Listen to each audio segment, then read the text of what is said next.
আজকে আমরা বিধানসভার একেবারে শেষ পর্বে অধিবেশনে ওয়াকআউট করলাম। গত 19 তারিখ অধিবেশনের প্রথম দিনে 0 আওয়ারে আমাদের বিরোধী দলনেতা জিতেন্দ্র চৌধুরী স্মার্ট মিটার সংক্রান্ত বিষয়ে কিছু বক্তব্য রেখেছিলেন এবং জনস্বার্থে এই প্রকল্পের বিরোধিতা করে তিনি কয়েকটি কথা বলেছিলেন।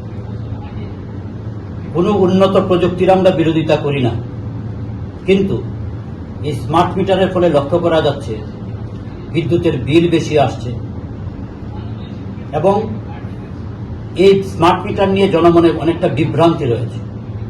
এই বিষয়গুলি সম্পর্কে সরকারের দৃষ্টি আকর্ষণ করা হয়েছে। আমরা দেখলাম আজ বিদ্যুৎ দপ্তরের মাননীয় মন্ত্রী এই বিষয় নিয়ে বিধানসভায় একটা দীর্ঘ বক্তব্য রাখলেন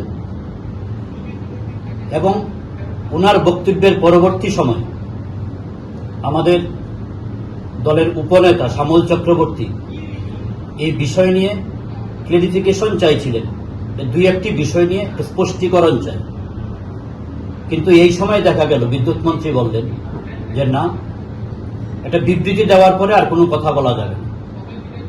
এই বিষয় নিয়ে যখন আমরা সমস্যারে সবাই প্রতিবাদ জানালাম এবং আমাদের দাবি ছিল যে খুব অল্প সময়ের মধ্যে কয়েকটি বিষয় আমরা তুলে ধরতে চাই, যে অস্বাভাবিক হারে বিদ্যুতের বিল বাড়ল এবং গোটা দেশের মধ্যে ত্রিপুরা একেবারে উপরের সারিতে বিদ্যুৎ বিলের ক্ষেত্রে, এবং স্মার্ট মিটার আমরা লক্ষ্য করছি যে রাজ্যের বিভিন্ন জায়গায় গ্রাহকদের বাধ্য করা হচ্ছে লাগানো। এই বিষয়গুলি আমরা তুলে ধরবার চেষ্টা করছিলাম, কিন্তু সেখানে কথা বলার কোনো সুযোগ দেওয়া হচ্ছে না, তাই আমরা বাধ্য হয়ে ওয়াকআউট করেছি।